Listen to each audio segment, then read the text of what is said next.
বাংলাদেশে প্রতি বছর 16,000 কোটি টাকার ঔষধ উৎপাদিত হয়। সরকারি তথ্য বলছে এর মধ্যে শতকরা 10 ভাগ অর্থাৎ 1,600 কোটি টাকার ঔষধ ভেজাল। কারা, কিভাবে, কোন প্রক্রিয়ায়, কোন ধরনের কারখানায় এই সমস্ত ভেজাল ঔষধ তৈরি করছে এবং সেগুলো কিভাবে গ্রাহকদের হাত পর্যন্ত গিয়ে পৌঁছাচ্ছে, টিম আন্ডারকভার আজকে আপনাদের শোনাবে সেই অনুসন্ধানী গল্প। ঔষধের ভেজাল কারখানা দেখতে কেমন হয় সেটা যারা দেখার জন্য উদ্গ্রীব, তাদের ক্ষুধা আগে মেটাই। যাত্রাবাড়ী এলাকার নবীন ল্যাবরেটরিজ লিমিটেড ওষুধ কারখানাটির ধরন অনুযায়ী এটি একটি ইউনানি কারখানা। প্রথমে সুরথাল অর্থাৎ চেহারা দেখাবো। কারখানাটির প্রথম অপরাধ, এটি আবাসিক এলাকায় তৈরি করা হয়েছে। দ্বিতীয় অপরাধ, তারা বেজায় অপরিষ্কার। যারা কাজ করছেন তারা মনে হয় সুপারম্যান, কারণ কোনো রকম নিরাপত্তার বালাই নেই মাস্ক, গ্লাভস। তবে গণমাধ্যমের ক্যামেরা দেখেই তড়িঘড়ি করে সেগুলো পরার কথা মনে পড়ে তাদের। এই কারখানায় কী ধরনের ওষুধ তৈরি হচ্ছে, তার মান কেমন, সেটা বোঝার জন্য বিজ্ঞানী হবার প্রয়োজন নেই, অজ্ঞান না হলেই বোঝা সম্ভব। তারপরও আমরা কারখানা কর্তৃপক্ষের সাথে কথা বলতে চাই। তারা খুব একটা জটিল মানুষ নন, সহজেই নিজেদের দোষ ভুলের স্বীকারোক্তি দিয়ে দিলেন। আমরা প্রায় 100% বলবো না, হয়তো 90 আমরা এক্সিট করছি। যেটা আমাদের আগে এখানে কোনো ডিটেনশন স্যাম্পল তেমন ছিল না, এগুলো আমরা মার্কেট থেকে কালেকশন করে নিয়ে এসে অলরেডি আমরা ডিটেনশন স্যাম্পল আমরা করছি। ইনশাআল্লাহ 90% সমস্যা কাটা উঠতে পারছে আর কি। একটু সমস্যা ছিল, ওই যে আপনাদের সারাস ছিল, সারাইসে আসলে আমাদের রিটেনশন স্যাম্পল পাইনি, উনি পাইছে কম পাইছে, আর হচ্ছে আমাদের বিএমআর কিছু কম ছিল। এই দুইটা কারণে উনি আসলে আমাদের শাস্তি দিচ্ছে, জরিমানা করছে। এরকম আরও বেশ কয়েকটি কারখানার অন্দরমহলের গোপন খবর ও ছবি আছে টিম আন্ডারকভারের হাতে। সেগুলো দেখানোর আগে জানাবো এ ধরনের কারখানার ওষুধগুলো কোথায় বিক্রি হয়, কারা তাদের ক্রেতা। পৃথিবীতে বাংলাদেশই একমাত্র দেশ যেখানে খোলা আকাশের নিচে অথবা ছোট্ট ঝুপড়িতে ওষুধের দোকান আছে। লোকেশন কাপ্তান বাজার, ভেজাল ওষুধের ফুটপাত ডিসপেন্সারি। সেখানের একটি দোকানে যেতেই দোকানদার দোকান খালি রেখেই চলে যেতে চেষ্টা করতে থাকেন। কেন, এই প্রশ্নের জবাব দেওয়ার আগেই তিনি ফুরুত। পাশের দোকানেরও একই অবস্থা, তিনিও অস্বস্তিতে। কিন্তু কেন? মনে অনেক প্রশ্নবোধক চিহ্ন তৈরি হবার পর একজনের কাছে উত্তর পাওয়া গেল। এগুলো গোপন রোগের শুধু 2 নম্বর নয়, 10 নম্বর ভেজাল ওষুধ। এগুলো হার্বাল ওষুধ। এগুলি গণপ্রস্রাবের জন্য, দুর্বলের জন্য কাজ করে, সেক্সুয়াল দুর্বলের জন্য। আমাদের হার্বাল কবিরাজদের অনুমতি মোতাবেক দেওয়া হয় না। এটি এমবিবিএস ডাক্তারের ওষুধ না ভাই। এগুলো তারা চিকিৎসকের পরামর্শ অনুযায়ী নয়, কাস্টমারদের চাহিদা অনুযায়ী দিয়ে থাকেন। যাত্রাবাড়ি মার্কা কারখানায় তৈরি হওয়া এসব ঔষধ কাপ্তান বাজারের ফুটপাতে শোভা পাচ্ছে। অন্য এক ঔষধ বিক্রেতার কাছে জানতে চাওয়া এগুলো কী রোগের চিকিৎসায় কাজে লাগে, শুনুন তার ভ্যাবাচাকা উত্তর। সাথে জানালেন যাত্রাবাড়ি এলাকার টিপু কেমিক্যাল কারখানার ঔষধ এগুলো। চর্মরোগের চামড়ার উপর যেগুলো লাগায়, চর্মরোগেরই ভালো হয়। দাস চুলকানি, একজিমা, বিকাশ। মানে এগুলো কি আপনার হার্বাল ওষুধ? না, কোনো হার্বাল না। এগুলো কিসের তৈরি? মানে কিসের তৈরি বলতে পারেন? এটা কোম্পানি বলতে পারবে। এর নাম কি company? Tipu chemical. Tipu chemical কারখানা নবীন ল্যাবরেটরিজেরই জাত ভাই। পাশের আরেকটি দোকানে ওষুধের তথ্য নিতে চাইলেই বেচারা খুব মুশকিলে পড়ে যান। এতই মুশকিলে যে তিনি তার মালিককেই ডেকে আনেন। মালিক মশাই এসে এক ভিন্ন থিওরির কথা জানান। তিনি নাকি হোমিও আর এলোপ্যাথি, হার্বাল একসাথে মিশিয়ে এক নতুন ধরনের ওষুধ তৈরি করেছেন, যদিও তার কোনো প্রাতিষ্ঠানিক শিক্ষা নেই। এখানে দাউ চুলকানির ওষুধ আছে, ব্যথার ওষুধ, ইঁদুর তেলা পোকার ওষুধ আছে, তারপরে আপনার সেক্সুয়াল ওষুধ আছে, এইসব ওষুধ। এটা হার্বাল এবং অ্যালোপ্যাথি দুটো মিলায়। এটা গণহারে বিক্রি করলে যদি এমন ক্ষতি হতে পারে। দেশে ছোট বড় মিলিয়ে ঔষধ উৎপাদনকারী প্রতিষ্ঠানের সংখ্যা প্রায় 350, কিন্তু এর মধ্যে মাত্র 40টি প্রতিষ্ঠান মানসম্মত ওষুধ তৈরি করে। তাহলে বাকি নিবন্ধিত কিংবা অনিবন্ধিত প্রতিষ্ঠানগুলোর ঔষধ কারা কেনে, কোথায় বিক্রি হয়? চলুন কারণ অনুসন্ধান করি। পরিসংখ্যান বলছে ভেজাল ঔষধগুলো সাধারণত 2 জায়গায় যায়। 1, ওষুধের সবচেয়ে বড় পাইকারি আড়ত মিটফোর্ডে, আর 2, ফুটপাত ও অখ্যাত ফার্মেসিতে। প্রথমে আপনাদেরকে দেখাবো ফুটপাতের ঔষধ সাম্রাজ্য। লোকেশন কারওয়ান বাজার। গোপন ক্যামেরায় আস্থা রেখে অনুসন্ধানী টিম আন্ডারকভার ক্রেতার ছদ্মবেশ। একটি অস্থায়ী ঔষধের দোকানে প্রথমে একটু চোখ রাখুন। সারিতে সাজানো গোপন রোগ আর সৌন্দর্যবর্ধক ঔষধ। তবে মজার বিষয় হলো বিক্রেতা নিজেও জানেন না এই ওষুধগুলো আসলে কোন বয়সের মানুষের জন্য। আর প্রাপ্তবয়স্কদের জন্য এসব ঔষধ বিক্রি করছে একজন অপ্রাপ্তবয়স্ক কিশোর। পারে না একটি শান্তিত মলম ব্যবহারে। মলমের জগতে এক আশ্চর্য নাম শান্তিতা। শান্তিতা মলম খুবই উন্নত মানের একটি মলম। আসুন আমাদের গাড়ির নিকট দেখুন আমাদের মলমগুলো শান্তিতা মলম। 400 নেওয়ার আগে দেখে নেবেন শরীফ কেমিক্যাল কোম্পানি, কাস্টর, সোনারগাঁ, নারায়ণগঞ্জ থেকে খরিদ করছে। অনুসন্ধানের স্বার্থে অপ্রাপ্তবয়স্ক সেই কিশোরের কাছ থেকেই প্রাপ্তবয়স্কদের গোপন রোগের ঔষধ হাইস্পার কেনা হলো। মোড়কের গায়ে যে দাম লেখা আছে সেই হিসেবে প্রতিটি ক্যাপসুলের দাম হবার কথা 30 টাকা, কিন্তু সেটা মাত্র 10 টাকায় পাওয়া গেল। বিক্রেতা তো আর প্রতি পিসে 20 টাকা লস করবেন না, তার মানে ঘাপলা আছে। সেটা আমরা অনুসন্ধানের পরের ধাপে দেখাবো। চিকিৎসকের পরামর্শ অনুযায়ী সেবনের কথা থাকলেও এখানে কোনো কিছুরই পাত্তা নেই। আসুন আমাদের গাড়ির নিকট দেখুন আমাদের মলমগুলো। যার কাছে যা পাওয়া মলম আপনার হাতে দিয়ে চ্যালেঞ্জ করি মাত্র 2 থেকে 3 দিন। এই বিক্রেতার কাছ থেকে আমরা জানতে চাইলাম ওষুধগুলো তারা কোন জায়গা থেকে কিনেন। তারা না বুঝেই উত্তর দিয়ে দিলেন, বললেন, বাড়িতে মা বোনদের দাউদ হয়, বাজায় কিংবা কমরে হয়, বৈশা দাউদ, গোল দাউদ, সলঙ্গ দাউদ বলে চাক্কা চাক্কা দাউদ। চলুন তাহলে অনুসন্ধানী গল্পের পাখা ধরে চলে যাই বাবুবাজার ও মিটফোর্ডে, যেখানে ভেজাল ঔষধ পাইকারি কেনা যায়। অনুসন্ধান সূত্র মেনে টিম আন্ডারকভার 2 ভাগে বিভক্ত, এক টিম বাবুবাজার আর অন্য টিম মিটফোর্ডে। বাবুবাজারের খান মেডিসিন মার্কেটে লক্ষ্য সস্তা ও নিম্নমানের ঔষধ কেনা। প্রথমে বিসমিল্লা ড্রাগ হাউস নামের একটি দোকান থেকে বাজার মূল্যের চেয়ে কম দামের গ্যাস্ট্রিক ও ব্যথানাশক ঔষধ কিনি। আমরা ওই ঔষধের মার্কেটে রেনিডিডিন 150 নামের ওষুধটি কিনি মাত্র 50 টাকায়, আর ব্যথানাশক 800 TR কেনা হয় মাত্র 75 টাকায়, যেটার সাথে খুচরা বাজারের দামের পার্থক্য প্রায় দ্বিগুণ। আমরা যে রেনিটিডিন 150 কিনেছি তার প্রস্তুতকারী প্রতিষ্ঠান রাশা ফার্মাসিউটিক্যালস। ওই কমের মধ্যে একটা দাম দেন গ্যাস্ট্রিকের।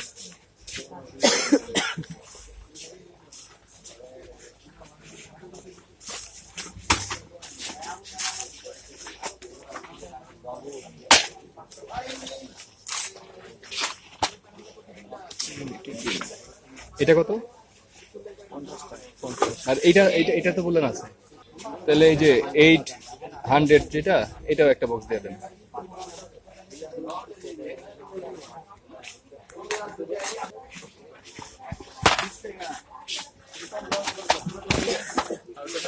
তাহলে আপনার রেনিডিন 50 ভাই, রেনিডিন 50 টাকা, আর এটা হচ্ছে। এবার খান মেডিসিন মার্কেটের পাশের আলিফ লাম মিম মেডিসিন প্লাজায় ছদ্মবেশী টিম আন্ডারকভার। সেই মার্কেটের লিমন ড্রাগ হাউস থেকে আমরা কিছু ঔষধ কিনি সম্পর্ক তৈরি করতে। শুনুন এই ঔষধ বিক্রেতায় বিভিন্ন নিম্নমানের ঔষধের বিষয়ে কি বলেন। তিনি নিম্নমানের ঔষধের তালিকায় রাশা ফার্মাসিউটিক্যালসের নামও উল্লেখ করেন। ওটা গায়ে কারে শেষর ভাই 500 টাকা বিল হইছে, 200 টাকা আর দিমু ওটা তনকে যদি ঢুকে দিত। রেনিডিন এটা কত কিলেন? এটা হলো 50 কিন্তু আমার লাভ বেশি থাকবে, লাভ একটু বেশি থাকবে। কাজ করবো না, করবো কম, মানে আমার তো মানুষ ঠকে লাভ নেই, মানে কাজ হবো কি না। বেশি টাকা ওই যে আছে, এগুলো আছে, এইগুলোর কথা বলছি, আশা কম, কোয়ালিটি কম, এগুলা। রাশা ফার্মাসিউটিক্যালস ভালো না, বেশিটা করে না, রেল করে আমরা বাটপারি করে যদি ঢুকাই দিতে হয়, ব্যবসা টিকে রাখতে হবে। আমরা তার কাছ থেকে কম দামের ব্যথানাশক ঔষধ কিনি যার নাম বিফেন TR। এটি Bengal drugs and chemical works pharmaceuticals লিমিটেডের তৈরি। দোকানি আরও জানালেন বেঙ্গল এবং রাশা ফার্মাসিউটিক্যালস একই ক্যাটাগরি, অর্থাৎ নিম্নমানের। ব্যথার কম দাম কি আছে? কম তো 60-65 টাকা আছে। 65 কোনটা? এটা একটা সারাল আছে, দেখি পেন্টিয়ার। এটা কোন ফার্মার? এটা হলো বেঙ্গলের। আপু একবারে হ্যাঁ, এটা কেমন কাজ করবো? কাজ করে নাকি? বেঙ্গল ওই যে রাশা বেঙ্গল সেম কোয়ালিটি, মানে একটু নিম্নমানের। হ্যাঁ। এবার আমরা এই দোকানের কাছ থেকে নকল বা 2 নম্বর ওষুধের সন্ধান জানতে চাই একটি স্বনামধন্য ফার্মাসিউটিক্যালসের অ্যান্টিবায়োটিকের নকল ঔষধ এই মার্কেটে পাওয়া যাবে কি না। তিনি বলেন, এই মার্কেটে অনেক ধরনেরই নকল ঔষধ বিক্রি করে, তবে আপনারা যেহেতু এই মার্কেটে নতুন, তাই তারা আপনাদের কাছে এগুলো বিক্রি নাও করতে পারে। জিমেক্স একটা আছে না? এটা এই স্কোয়ারের হ্যাঁ, দামটা বেশি না ওইটা কমের বলে একটা পাওয়া যায়। 2 নাম্বারটা আর- বেশি ভাই, আমি জানি দিতে পাইবেন, দিব কিনা সন্দেহ আছে, নতুন তো কেউ দিচ্ছে না। বাবুবাজারের অনুসন্ধানী তথ্যের পর এবার চলুন জানাই টিম মিডফোর্ড কি পেল। ঘুরে ঘুরে ক্লান্ত টিম আন্ডারকভার একটি চায়ের দোকানে, কিন্তু ঢেকি স্বর্গে গেলেও ধান বানে। ঠিক তেমনি চায়ের দোকানেও অনুসন্ধানী ক্যামেরা অন।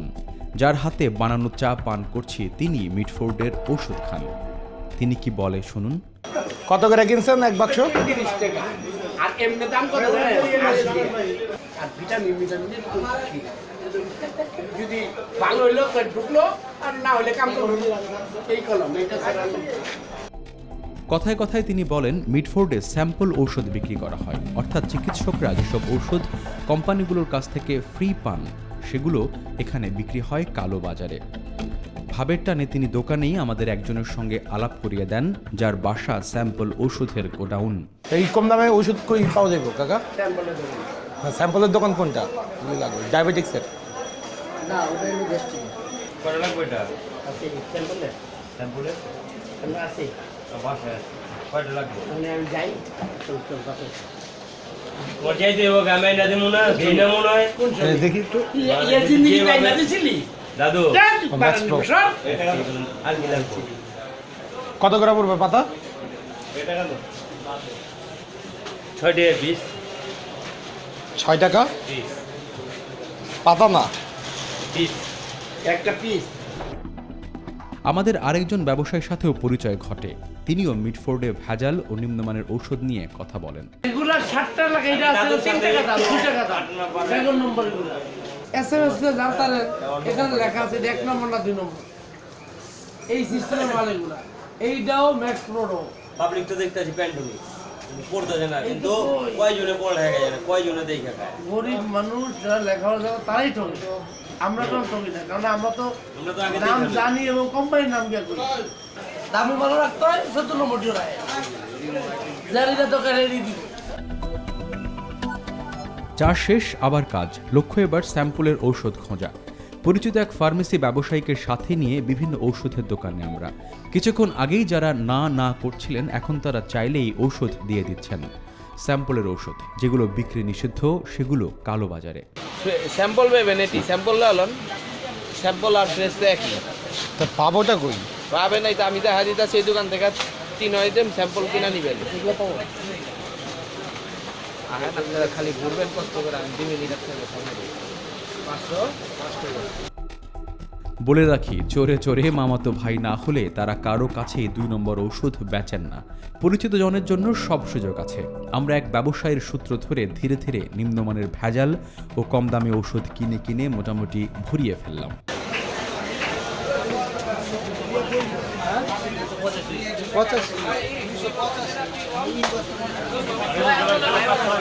একটা প্রিমিয়াম দাঁড়িয়ে কেসে পলিথিন কথা দিলে একদম মাথা ঘুরা আমার পলিথিন একটা ভাই, এটা ঠিক আছে। সারাদিন ঘুরলে পাবেন। টিয়ার দাও দুইটা টিয়ার দাও, 2টা আর দাও, আর প্যারাসিটামল প্লাস দাও দুইটা করে না, একটা এক বক্স করে এক বক্স করে দাও। আর আছে না একটা নাইসিন স্টিক দিয়ে দাও, আপনার ধরেছেন দাও গ্রিন দিয়ে দাও। এটি তো আটকাটার পর টি 4 দোকানে চাই। হ্যাঁ বুদ্ধিমান এবং কৌতূহলী দর্শকরা নিশ্চয়ই ভেজাল ঔষধের কারখানা দেখার জন্য উদ্গ্রীব হয়ে আছেন। অধৈর্য হবেন না, টিম আন্ডারকভারের হাতে এরকম আরও বেশ কয়েকটি ভেজাল ঔষধের কারখানা আছে, তবে সেগুলো দেখাবো বিরতির ক্ষণিক বিরহ শেষে।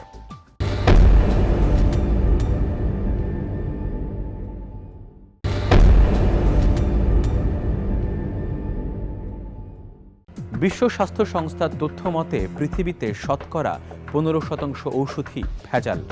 এর 1 নম্বর তালিকায় আছে ভারত, সেখানে শতকরা 35% ঔষধ ভেজাল। 2 নম্বরে নাইজেরিয়া। বাংলাদেশের ঔষধ নিয়ে বড় কোনো গবেষণা না হলেও বিশেষজ্ঞরা বলছেন এদেশের শতকরা 10 ভাগ ঔষধ ভেজাল। চলুন দেখাই সেরকমই একটি ভেজাল ঔষধ কারখানা। টিম আন্ডারকভার রাজধানীর স্বামীবাগে। প্রতিষ্ঠানের নাম জোহা হোমিও ফার্মাসিউটিক্যালস ল্যাবরেটরি। দেখুন গণমাধ্যম কর্মীদের দেখে এখানকার লোকজনের কেমন পিলে চমকে যাচ্ছে। আপনি আসছেন জিজ্ঞেস করুন, তারপর সেন ঢুকে আচ্ছা মালটা বেরো। আপনি তো দেখেই দরজা লাগাই দিচ্ছেন। ঢুকেন আপা, ড্রাগ দেখবে। আমাদের আমরা হচ্ছে ভাই রিপোর্টার, আমাদের পারমিশন নিয়ে নিষেধ করে আমরা তো পারমিশন ছাড়া আসি নাই। না, ড্রাগে পারমিশন দেন।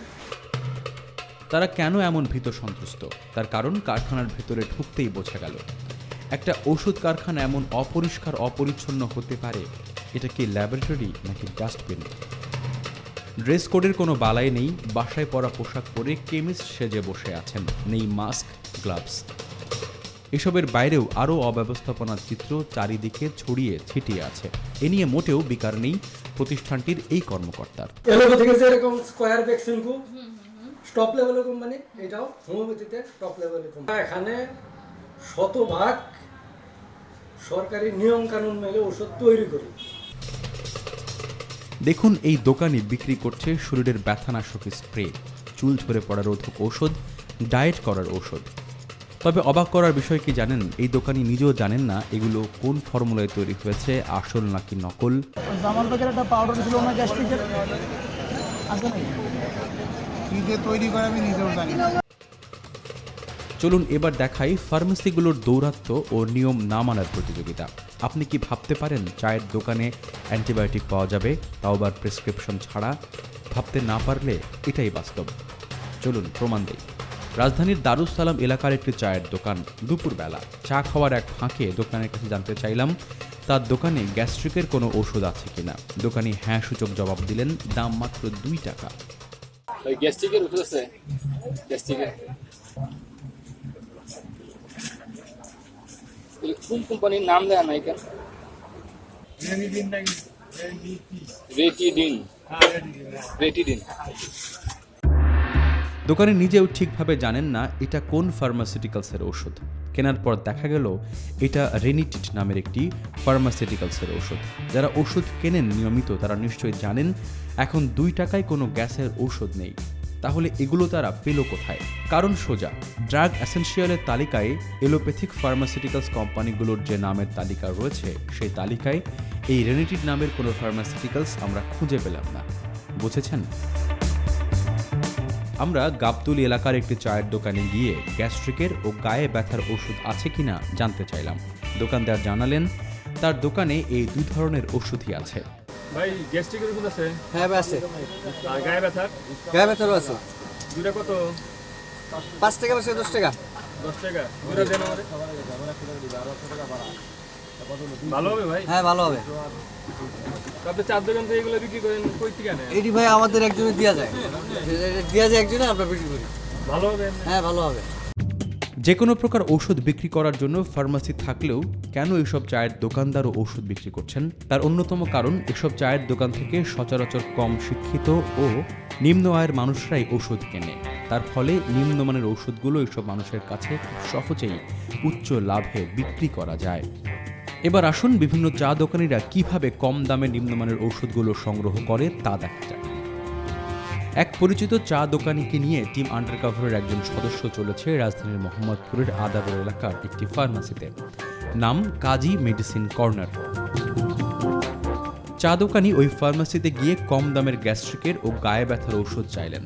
ফার্মাসির ঔষধ বিক্রেতাও তার কাছে সে অনুযায়ী 2 ধরনের ঔষধ দিলেন, যার একটির নাম রেনিকন, এটি গ্যাস্ট্রিকের ওষুধ, আর আরেকটি ব্যথানাশক ঔষধ 800 DR।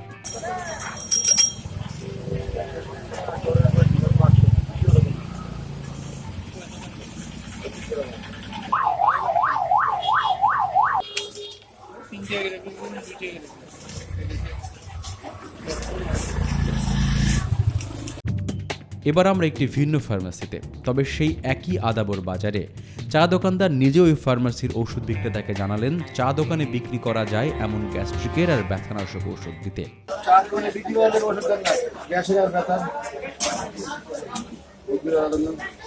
ফার্মাসির ওষুধ বিক্রেতা এই চা দোকানিকে রেনিটিডিন 150 এবং 800 TR ঔষধ দিলেন আর বললেন, আপনিও লাভ করেন, আমিও লাভ করি।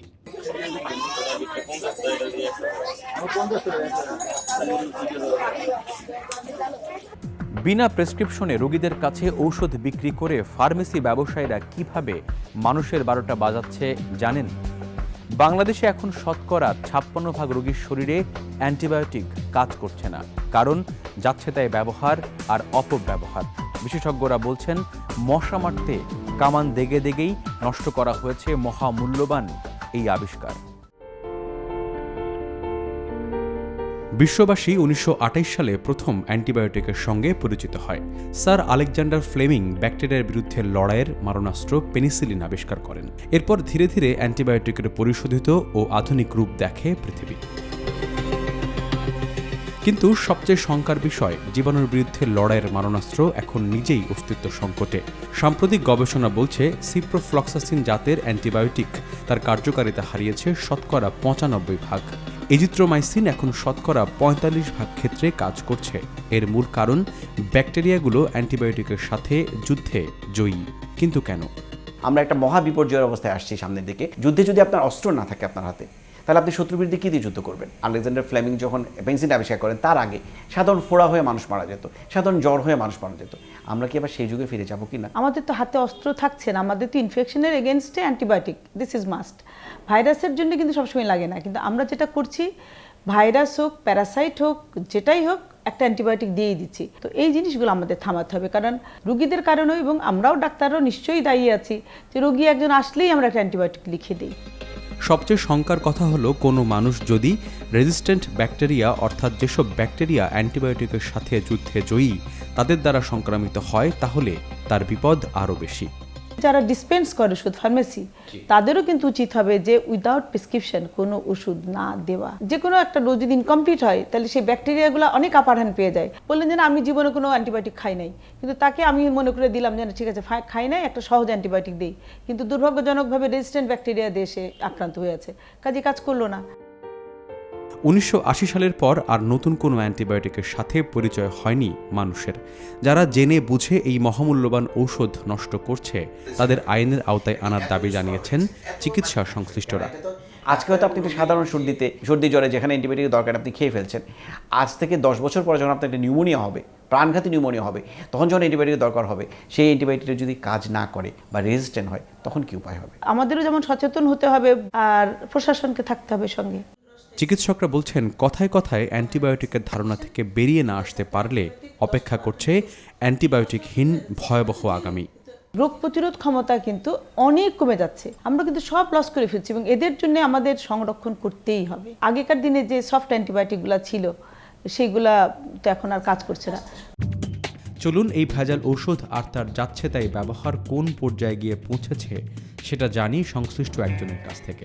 নিম্নমানের ওষুধ, ভেজাল ওষুধ, কাউন্টারফেট ওষুধ, সাবস্ট্যান্ডার্ড ওষুধ, অ্যাডাল্টারেটেড ওষুধে আমাদের মার্কেটটাও সয়লাভ হয়ে যাচ্ছে। আসলে ভুক্তভোগী আমরা সবাই, এটাতে যারা আমরা stakeholder, pharmaceuticals company, patients, doctor, সাধারণ মানুষ, আমরা সবাই আসলে এটার ভুক্তভোগী। WHO তথ্য মতো যদি আমরা যাই, তাহলে এরকম হতে পারে যেটা like around 10%, which is a huge quantity, এবং আমাদের অভিজ্ঞতাও বলে যেটা হয়তো এরকমই হবে। অনুসন্ধানী গল্পের শেষ ধাপে ভেজাল ঔষধ ব্যবহারের করুণ পরিণতি দেখাবো আপনাদের। গল্পটি একটি সুখী পরিবারের দুঃখী হয়ে ওঠার। রাজধানীর পুরান ঢাকার ওয়ারি এলাকাতে স্ত্রী সন্তান নিয়ে বাস করেন রফিকুল ইসলাম। তিনি নিজেও একজন গণমাধ্যম কর্মী হিসেবে বিভিন্ন জায়গায় কাজ করেছেন।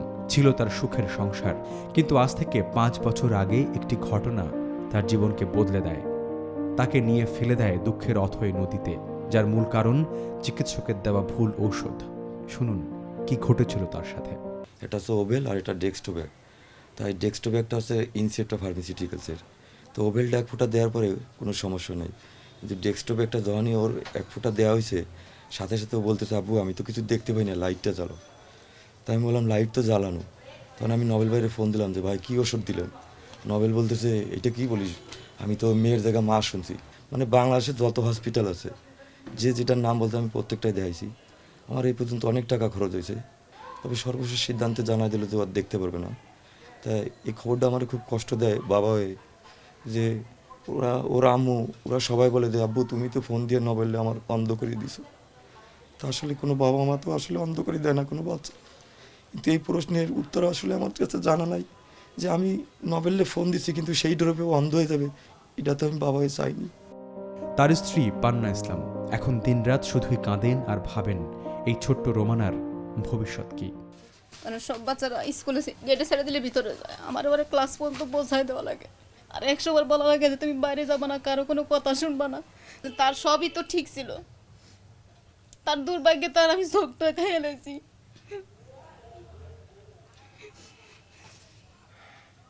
আমি কিনলে কি তার আমাকে কইছিলাম যে ওর চোখ ব্যথা, ও কাঁদতেছে। আজকে আমি যদি না কইতাম তাই ওর কাছে ওষুধ আনতো না, আর এই চোখকে আমি ওষুধ দিতাম না। আমি সুস্থ হয়ে জন্ম দিছি। আমাদের সাথে কথা হয় চিকিৎসকের ভুল ঔষধে চোখ হারানো এই ছোট্ট রোমানা ইসলাম চৈতির সাথে। আমি বসে থাকি, ওরা খেলে আমি বসে থাকি। কোনো একটা কথা যদি ওদের অমতে হয় তাহলে অন্ধ অন্ধ বলে, আমাকে নিয়ে ঠাট্টা তামাশা করে। এই ঘটনায় অভিযুক্ত চক্ষু বিশেষজ্ঞ ডাক্তার আসাদুল কবির নোফেলের সাথে কথা বলতে আমরা তার বাসা ও চেম্বারেও যাই, কিন্তু তাকে আমরা ক্যামেরার চোখে বন্দি করতে পারিনি। ডাক্তার নোবেল সাহেব আছেন? কোথায় উনি? ওনার চেম্বার কি এটা না? কখন পাবো? ফোন নাম্বারটা দেওয়া যাবে ওনার? আননোন নাম্বার রিসিভ করবে না? ডাক্তারকে না পেয়ে চলে যাওয়া সেই ফার্মেসিতে, যেখান থেকে 5 বছর আগে কোনো ধরনের পরামর্শ ছাড়াই রোমানার বাবার কাছে ওষুধ বিক্রি করেছিলেন এই দোকানের মালিক। কিন্তু অবাক করা বিষয় হলো সেই 5 বছর আগের ভুল তিনি এখনও করে যাচ্ছেন, সেখান থেকে কোনো শিক্ষাই তিনি নেননি। আমরা যখন সেই মদিনা ফার্মেসিতে যাই, তিনি তখনও কোনো প্রকার চিকিৎসকের পরামর্শ ছাড়াই ক্রেতাদের কাছে ওষুধ বিক্রি করছিলেন। প্রেসক্রিপশন ছাড়া সেল করি না আমরা সাধারণত। এই যে করতেছেন এখন বললেন, এই যে এখন মনে করেন উনি চাইছে এই যে পাতা নিচে পাতা এইভাবে দিয়ে দেই আমরা, মানে মহলার ভিতরে তো এইভাবে দিয়ে দিই। আমরা রোমানার বিষয়টি নিয়ে কথা বলি তার সাথে। এটা তো আমি জানি না ভুল ডফে, এটা আমি দিলে আমি কি ডাক্তার নাকি? আমি তো হইলাম ফার্মেসি। না সেটা তো বললাম, তাহলে ডাক্তারের অনুমতি ছাড়া হ্যাঁ আপনি আসলে আপনি কি ওষুধ বিক্রি করবেন? ডাক্তারের পরামর্শ এটা আমার ধারণা নাই। যে যাই বলুক, অনুসন্ধানের লাইফে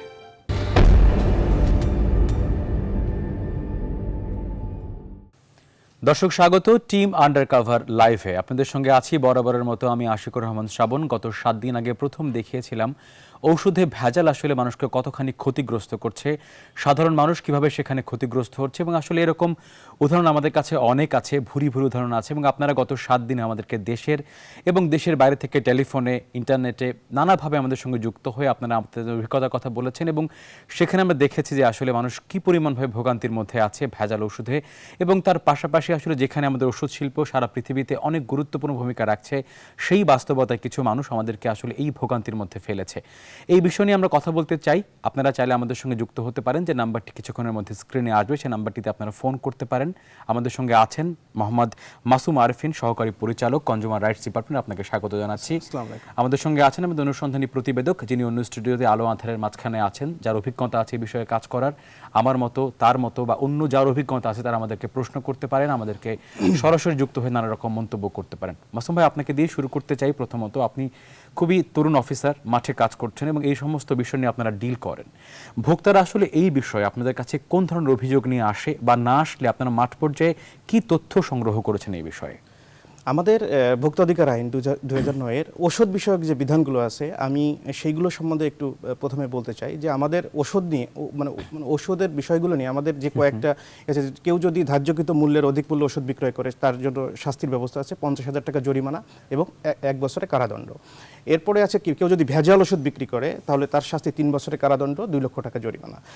নকল বা কেউ যদি নকল ওষুধ প্রস্তুত করে তার শাস্তি 3 বছরের কারাদণ্ড, 2 লক্ষ টাকা জরিমানা। এবং আরেকটা বিধান আছে, সেটা হচ্ছে মেয়াদোত্তীর্ণ কোনো ওষুধ যদি কেউ বিক্রয় করে তাহলে তার শাস্তি 50,000 টাকা অর্থদণ্ড এবং 1 বছরের কারাদণ্ড। এখন আমাদের কাছে যে অভিযোগগুলো বেশি আসে সেটা হচ্ছে মেয়াদোত্তীর্ণ পণ্য প্লাস ধার্যকৃত মূল্যের অধিক মূল্যে ওষুধ কিনতে বাধ্য করছে। এই বিষয়গুলো আমাদের কাছে অভিযোগ আসে। আর ভেজাল ওষুধ নিয়ে একটা অভিযোগ আমাদের কাছে এসেছে, সেটা বিচারাধীন অবস্থায় রয়েছে এবং সেটা আমরা পরীক্ষা করে বিচার বিশ্লেষণ করে তারপরে এটা ব্যবস্থা। আপনি একই সঙ্গে কনজিউমার, একই সঙ্গে আসলে কর্মকর্তা। দেখেন যদি কোনো চায়ের দোকানে কোনো অ্যান্টিবায়োটিক বিক্রি হয়, যেখানে শুধু চা বিক্রি হওয়ার কথা, আসলে এই ডিসপেন্সারিতে প্রেসক্রিপশন ছাড়া ওষুধ দেওয়ার নিয়ম নেই, সেখানে অহরহ সেটি আমাদের বাংলাদেশের বাস্তবতায় হচ্ছে। আপনারা কাজ করতে গিয়ে নিশ্চয়ই দেখেছেন অন্য দেশে কিন্তু এটি খুবই দণ্ডনীয় অপরাধ, আর আমাদের দেশে এটি অহরহ একটি বাস্তবতা। সেই ক্ষেত্রে আপনারা কি বলবেন এই ব্যাপারে?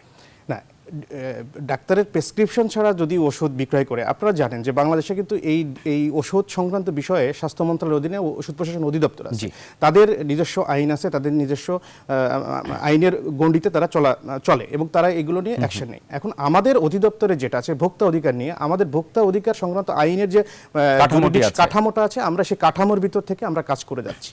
এখন আমাদের বিষয়টা হচ্ছে যে আমাদের, আপনারা জানেন যে আমাদের 2009 সালে ডিপার্টমেন্টটা ভোক্তা অধিকার আইন হয়েছে এবং তার কার্যকর শুরু করতে করতে 6 এপ্রিল 2010 থেকে আমরা কার্যক্রমে আসছি এবং এর ভিতর ভোক্তাদের সচেতনতা এবং আমাদের অধিদপ্তর সম্বন্ধে জানা এবং সব কিছু মিলে আমাদের যে কার্যক্রম সেটা এগিয়ে যাচ্ছে এবং সেটা আপনাদের গণমাধ্যমের একটা বড় ভূমিকা পালন করছে। যার দরুন দেখা যাচ্ছে যে এই যে আমাদের ডিপার্টমেন্টের সম্বন্ধে আগে অনেকে জানতো না, আপনাকে ছোট্ট একটা পরিসংখ্যান দিলে আপনি বুঝতে পারবেন যে 2010 সাল থেকে 2016 সালের জুন মাস পর্যন্ত আমাদের অধিদপ্তরে অভিযোগ জমা পড়েছে 1105টি। 2016-17 অর্থ বছরে এই অভিযোগের সংখ্যা 6140টি এবং বর্তমান 2017-18 অর্থ বছরে এই ডিসেম্বর পর্যন্ত আমার অভিযোগের সংখ্যা 5000 ছাড়িয়ে গেছে। তো এখন ভোক্তারা সচেতন হচ্ছে, আমাদের কাছে আসছে। এখন ভোক্তারা যদি আমাদের কাছে আসে, আমরা আমাদের আইনের যে কাঠামো আছে, আমরা এই আইনের কাঠামোতে তাদেরকে প্রতিকার দিতে পারবো। আপনার কাছে আরো প্রশ্ন আমাদের আছে দর্শক, আপনাদেরকে ছোট্ট করে জানিয়ে রাখতে চাই, সেটি হচ্ছে আমরা গত 7 দিন আগে দেখানোর পরে এই 5 দিনেও কিন্তু আমরা অনেক তথ্য সংগ্রহ করেছি। আমরা জানতে পেরেছি যে ঢাকা শহরে প্রায় আরও অনেক এরকম প্রতিষ্ঠান আছে যারা আসলে নকল প্রতিষ্ঠান এবং তারা ওষুধপত্র তৈরি করছে, তারা বাজারে বন্টন করছে, বিক্রি করছে। আর সেগুলো নিয়ে আমরা কাজ করছি, সেগুলো তথ্যপত্র সহ আপনাদের সামনে নিশ্চয়ই আমরা নিয়ে আসার চেষ্টা করবো। এখন দর্শক আমাদের সঙ্গে আছেন, তার নামটি বলে অথবা না বলে তার প্রশ্নটি আমরা নিতে চাই। দর্শক, আপনার নামটি বলে অথবা না বলে আপনার মূল্যবান প্রশ্নটি আমাদের কাছে করবেন সংক্ষেপে। হ্যালো, জি, আপনার প্রশ্ন জানতে চাই আমরা। আমি চট্টগ্রাম থেকে বলতেছি, মাহবুল আলম। জি ভাইয়া, আমি বলতে চাচ্ছি যে বিভিন্ন এফসিপিএস, এফআরসিএস পাস করা ডাক্তাররাও ভেজাল ওষুধ লেখে, অনেক সময় আমরা বিভিন্ন অনুসন্ধানীতে দেখি, তাদের বিরুদ্ধে সরকার কোনো ব্যবস্থা নিচ্ছে না কেন?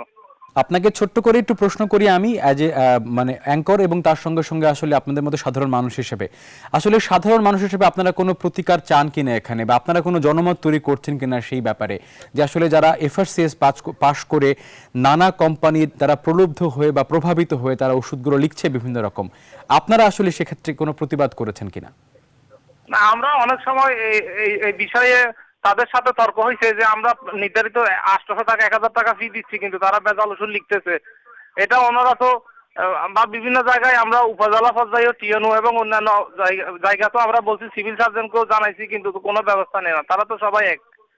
জি, আপনাকে অনেক ধন্যবাদ। উত্তরটি আমরা দেওয়ার চেষ্টা করবো এই প্রোগ্রামের মধ্যে দিয়ে। আমরা যাবো আমাদের অনুসন্ধানী প্রতিবেদকের কাছে। এইরকম অভিযোগ কিন্তু আমাদের কাছে গত 7 দিনে এসেছে এবং তার আগেও কিন্তু আমাদের কাছে এসেছে। একটি প্রশ্ন আপনাকে করতে চাই, আপনার মাধ্যমে জানতে চাই আমরা যখন বিভিন্ন রকম বড় বড় ঔষধের পাইকারি বাজার যেখানে বলা হয় মিটফোর্ট বা ইসলামপুরের সমস্ত জায়গায় যখন আমরা গিয়েছিলাম, সেখানে আমরা দেখেছি কিছু সিন্ডিকেট সেখানে কাজ করে এবং তারা কতখানি শক্তিশালী সে সম্পর্কে আপনার কাছে কি তথ্য আছে? ধন্যবাদ শ্রাবণ। আমরা যখন এই ওষুধের ভেজাল নিয়ে কাজ করতে যাই মিটফোর্ডের যে বাবুবাজার এলাকায়, যেটা বাংলাদেশে অনেক বড় একটা ওষুধের মার্কেট বলা চলে, আমরা দেখছি ওখানে বেশ কিছু সিন্ডিকেট রয়েছে যারা এই ভেজাল ওষুধগুলো বিক্রি করে থাকে। সেই সাথে শুধু ভেজাল নয়, নিম্নমানের ওষুধ তারা বিক্রি করে। তারা এই ওষুধগুলো বিক্রি করার ক্ষেত্রে তাদের নির্দিষ্ট কিছু লোক আছে যারা পরিচিত, এটা নতুন কেউ গেলে তারা তাদের কাছে বিক্রি করবে না কখনো। এবং সবচেয়ে মজার বিষয় হচ্ছে তারা এই ওষুধগুলো কিন্তু একটা বিভিন্ন কোড হিসেবে ব্যবহার করে, যেটা কোনো ওষুধের নাম না, যেমন আর-এস এরকম বিভিন্ন নাম ব্যবহার করে তারা পরিচিত যে লোকগুলো আছে তাদের কাছে এই জিনিসগুলো তারা বিক্রি করে, ওষুধগুলো, ভেজাল ওষুধগুলো। আপনাকে ধন্যবাদ। মাসুম ভাই, একটি বিষয় খুবই অ্যালার্মিং, সেটি হচ্ছে যে আসলে ওষুধের ভেজাল আমাদের সাদা চোখে দেখে বুঝতে পারবো না। শ্যাম্পু হলে আমরা ঢেলে দেখতে পারি বা তেল হলে আমরা দেখে পরখ করতে পারি, কিন্তু ওষুধ তো আমাদের সেবন করতে হচ্ছে। একটা মানুষ বিপদগ্রস্ত অবস্থায় সেটি সেবন করছে, এটা তো আরও অনেক ভয়াবহ একটু অপরাধ। আপনার আসলে ব্যাপারে কি বলার আছে? মানে মানুষ হিসেবে তো এটা অনেক বড় অপরাধের জায়গা তারা আছে আর কি, সে ব্যাপারে আপনাদের কি বক্তব্য? প্রথমত হচ্ছে আমার কথা প্রতিকার চেতে হবে, মানুষকে জানতে হবে যে আসলে কোথায় গেলে প্রতিকার পাওয়া যাবে। এর জন্য ওষুধ প্রশাসন অধিদপ্তর আছে এবং ভোক্তা অধিকার অধিদপ্তর কিন্তু আপনারা দেখছেন নিরলসভাবে কাজ করে যাচ্ছে। এখন আপনারা ভোক্তা অধিকার সংরক্ষণ অধিদপ্তরে আপনারা অভিযোগ করেন, আমরা এবং ওষুধটা আমাদের কাছে নিয়ে আসলে আমরা এটার উপর ব্যবস্থা নিব, কারণ আমাদের তো ল্যাব টেস্ট করা লাগবে। এটা আপনি একটা ওষুধ আনলেই কিন্তু আমরা বলতে পারবো না যে এটা ভেজাল না ভালো।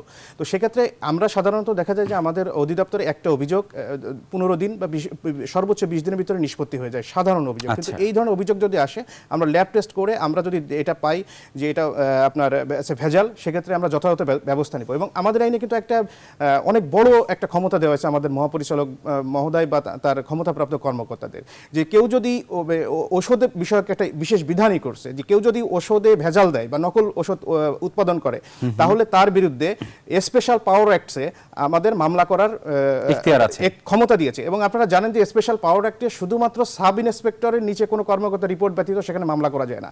সেইখানে ভোক্তা অধিদপ্তরের কর্মকর্তাদের এই ক্ষমতাটা দিয়েছে। এবং আমরা যদি এরকম আমাদের কাছে কমপ্লেন করে, তাহলে আমাদের কাছে কমপ্লেন করলে আমরা তদন্ত করে যদি দেখি যে এটা ভেজাল পাওয়া গেছে, তাহলে আমরা সেই ক্ষেত্রে সেই ব্যবস্থা নেব। এছাড়াও আইন অন্যান্য যে ব্যবস্থা আছে, যেমন যে আমরা লাইসেন্স বাতিলের ওই প্রতিষ্ঠানের সুপারিশ করতে পারি ওষুধ প্রশাসনের, এবং এই ব্যাপারে যথেষ্ট পদক্ষেপ নিতে পারি।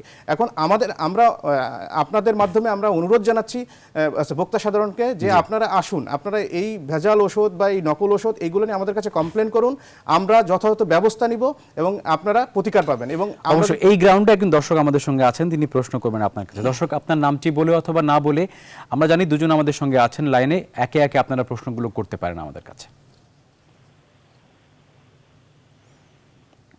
আমরা আপনার প্রশ্ন জানতে চাই। হ্যালো, আসসালামু আলাইকুম। ওয়ালাইকুম আসসালাম। আমি বলতে চাইছিলাম, আমার নাম আবুল কাসেম।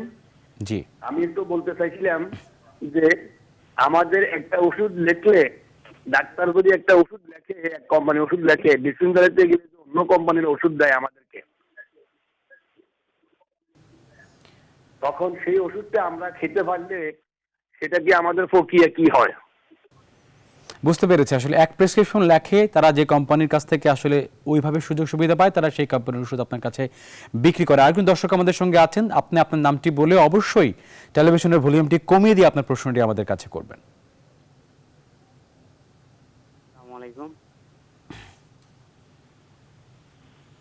আসসালামু আলাইকুম। ওয়ালাইকুম আসসালাম। আমি বগুড়া থেকে। জি, আপনার প্রশ্ন জানতে চাই আমরা। দুঃখিত, আসলে যান্ত্রিক গোলযোগের কলটি আমাদের কাছ থেকে বিচ্ছিন্ন হয়েছে। অনেকগুলো প্রশ্ন তৈরি হয়েছে, উত্তরগুলো দেওয়ার চেষ্টা করব, তবে ছোট্ট বিরতির পরে। দর্শক আমাদের সঙ্গে থাকবেন। টিম আন্ডারকভার লাইভ নিচ্ছে ছোট্ট একটা বিরতি, ফিরছি উত্তর এবং অনেকগুলো প্রশ্ন নিয়ে।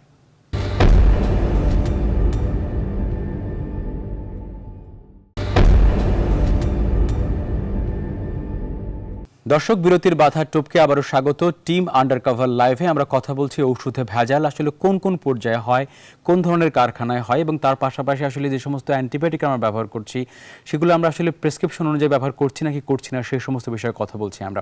একটি বিষয় আপনি নিশ্চয়ই খেয়াল করেছেন যে আমাদের বাংলাদেশে কিন্তু অ্যান্টিবায়োটিক রেজিস্ট্রের সংখ্যা অনেক বেশি বাড়ছে এখন। কারণ আমরা গত বিশ্ব স্বাস্থ্য কেন্দ্রের যে পরিসংখ্যান, তারা বলছেন যে বাংলাদেশে প্রায় 56% অ্যান্টিবায়োটিক আর কোনো কাজ করছে না। যদি ভোক্তারা এইভাবে আসলে যাচ্ছে তাই ব্যবহার করা শুরু করে, কোনো রকম নিয়ম কানুনের মধ্যে না থেকে, তাহলে তো একসময় আমাদের অ্যান্টিবায়োটিকহীন পৃথিবীতে চলে যেতে হবে বাংলাদেশের বাস্তবতায়।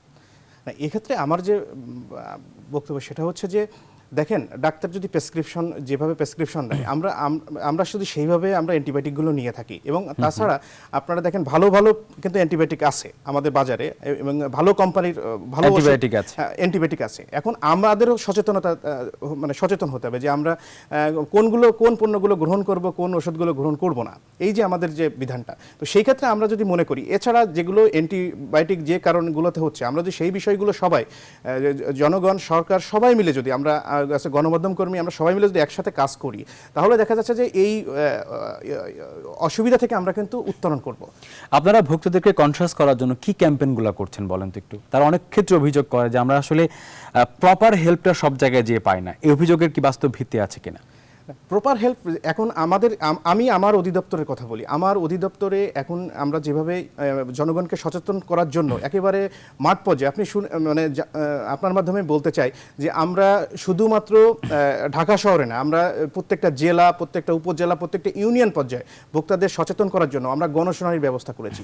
আমরা সেখানে বিভিন্ন সভা সেমিনার করতেছি। এখানে শুধু ভোক্তাই না, শুধু কারণ দেখেন বাংলাদেশে 17 কোটি মানুষই কিন্তু ভোক্তা এবং প্রত্যেকেরই কিন্তু আমরা প্রত্যেকের জন্য আমাদের অধিদপ্তরটা এবং এখানে আমাদের স্টেক হোল্ডার 17 কোটি ভোক্তাই। এখন আমরা কি করছি যে আমরা প্রত্যেকটা একেবারে ইউনিয়ন পর্যায়ে পর্যন্ত আমরা গণশুনানি করছি এবং বিভিন্ন অ্যাওয়ারনেস যে প্রোগ্রামগুলো আছে সভা সেমিনার এবং তাদেরকে মানে প্রশিক্ষিত করে তোলার বা তাদেরকে সচেতন করার জন্য আমরা সব ধরনের ব্যবস্থা কাজই করছেন, আমরা কাজ করে যাচ্ছি। জি, আমাদের অনুসন্ধানের প্রতিবেদক আমাদের সঙ্গে আছেন, তার কাছে আমরা শেষবারের মধ্যে জানতে চাই খুব সংক্ষেপে যে সিন্ডিকেটের কথা আমরা বলছি, সিন্ডিকেটের বাইরেও তো কিছু মানুষ আছে যেখানে আসলে অর্থনৈতিক লেনদেন আছে, যেখানে আমরা দেখেছি কারখানাগুলো এমন এমন জায়গায় প্রতিষ্ঠিত হয়েছে যেখানে আসলে সাধারণ মানুষের সঙ্গে যুক্ত আছে, কোনো কোনো ক্ষেত্রে আইন শৃঙ্খলা বাহিনীর সদস্যরা সেগুলো জানেন। আপনার অভিজ্ঞতা কি বলে সে ব্যাপারে? জি, ধন্যবাদ শ্রাবণ। আসলে আমরা যে কারখানাগুলো গিয়েছিলাম, আমরা প্রথম দেখলাম যে ওইগুলো বেশিরভাগই আসলে আবাসিক এলাকাতে, যেটা মোটেও কাম্য নয়। একটা আবাসিক এরিয়ার এলাকার মধ্যে কখনো কারখানা হতে পারে না, এক। আর দ্বিতীয়ত হচ্ছে যে ওই কারখানাগুলোর ভিতরে খুবই অপরিষ্কার পরিচ্ছন্ন পরিবেশ, তারা যথাযথ নিয়ম মানছেও না এবং তারা যেটি আমাদের বলেছেন তারা আসলে মেনে চলেন। তো এটা একটা বিষয় হচ্ছে যে তাদের ভাষ্যমতে যে তারা সবাইকে জানিয়ে এই কাজগুলো করেন, ওষুধ তৈরি করেন। তার মানে আমরা এটা কিন্তু বুঝতে পারি যে তাদের সঙ্গে প্রশাসনে একটা ভালো যোগসাজশ রয়েছে, না হলে সবাই কিন্তু জানে যে এটা এইখানে কারখানা আছে এবং এই কারখানাগুলোতে ঠিকমতো নিয়ম কারণ মানা হচ্ছে না, তারপরেও তারা বছরের বছর ওষুধ উৎপাদন করছে নিম্নমানের বা ভেজাল ওষুধগুলো। আমাদের একজন দর্শক আমাদের সঙ্গে আছেন, একেবারে সময় শেষের দিকে আপনি সংক্ষেপে ছোট্ট করে আপনার প্রশ্নটি আমাদের কাছে করবেন। জি, আমার প্রশ্নটা হচ্ছে যে কোনো জাতিকে ধ্বংস করার জন্য যদি বড় কোনো অস্ত্রর ব্যবহার না হয়, তাহলে বাংলাদেশের ডাক্তারকে ভুয়া শিখাচ্ছে বা তারা ওই ভেজাল ওষুধটা লিখছে, কারা তাদের এই ঘুষটা দিচ্ছে যে ভেজাল ওষুধ লিখে জনসাধারণকে ভোগান্তিতে ফেলছে? জি, আপনাকে ধন্যবাদ। আমরা একটি ছোট্ট আলোচনা করে শেষ করব, কারণ আসলে প্রত্যেকটা পক্ষই কিন্তু এখানে অনেক ক্ষেত্রেই দায়ী, কারণ শুধুমাত্র ভোক্তা বা শুধুমাত্র ডাক্তার নয়, যারা এই পুরো সিস্টেমের মধ্যে আছে তারা প্রত্যেকে কোনো না কোনোভাবে দায়ী এই জায়গার মধ্যে। আপনি কি বলে শেষ করতে চান? আপনার কাছ থেকে আমরা শেষ উত্তরটি জানতে চাই। আমরা যেটা বলতে চাই সেটা হচ্ছে যে আমরা আমাদের কাজ করে যাচ্ছি। এখন আপনারা জানেন যে আমাদের নতুন ডিপার্টমেন্ট, আমাদের যে লজিস্টিক আছে, আপনারা গণমাধ্যম কর্মী এবং প্রিন্ট ইলেকট্রনিক যারা আছেন আমাদেরকে তথ্য দেন যে কোথায় কি হচ্ছে, মানে কোথায় ওষুধে ভেজাল হচ্ছে বা এরকম কিছু, সেক্ষেত্রে আমরা যথাযথ ব্যবস্থা নিব। দ্বিতীয়ত হচ্ছে আমি ভোক্তা সাধারণের প্রতি বলি যে এই যে রাস্তায় আপনার টেলিভিশন আমি দেখলাম যে রাস্তায় যে ফেরিতে করে যে ওষুধ একদমই শেষের দিকে আমরা বিক্রি হচ্ছে, যে ওষুধগুলো বিক্রি হচ্ছে এবং যেগুলোর কোনো মেয়াদ নাই, কোনো মান নাই, কিছু নাই। তো আপনারা প্রেসক্রিপশন ব্যতীত ডাক্তারের এবং যিনি প্রপার ডাক্তার তার প্রেসক্রিপশন ব্যতীত ওষুধ কিনবেন না। এরপরেও যদি আপনারা ভেজাল ওষুধ সংক্রান্ত কোনো অভিযোগ থাকে, আপনারা সরাসরি ওই ওষুধটা ক্রয় করে আমাদের অফিসে নিয়ে আসেন, আমরা আপনাদের অভিযোগগুলো নিব এবং সেই অনুযায়ী আমরা আপনাদেরকে নিশ্চয়তা দিচ্ছি যে আপনারা আমাদের কাছে আসুন, অভিযোগ করুন, আমরা আপনাদেরকে প্রতিকার দিব। অনেক ধন্যবাদ আপনাকে মাসুম আফরিন আমাদের সঙ্গে যুক্ত হওয়ার জন্য। যারা আমাদের সঙ্গে যুক্ত হয়েছিলেন, যারা আমাদেরকে ফোন করেছেন, যারা আমাদের সঙ্গে সামাজিক যোগাযোগ মাধ্যমে যুক্ত ছিলেন, প্রত্যেককেই ধন্যবাদ জানাচ্ছি। 7 দিন পরে আমরা এমন একটি পর্ব দেখাবো যেখানে দেখবেন যে রক্ষক কিভাবে ভক্ষক হয়ে উঠেছে এবং আসলে প্রত্যেকটা জায়গায় মামলা কিভাবে আসলে বাণিজ্যের একটি গুরুত্বপূর্ণ অংশ, সেটি আপনাদেরকে দেখাবো। আজকের মতো টিম আন্ডারকভার লাইভ এখানে শেষ করছি। থাকবেন নিউজ 24 এর সঙ্গেই।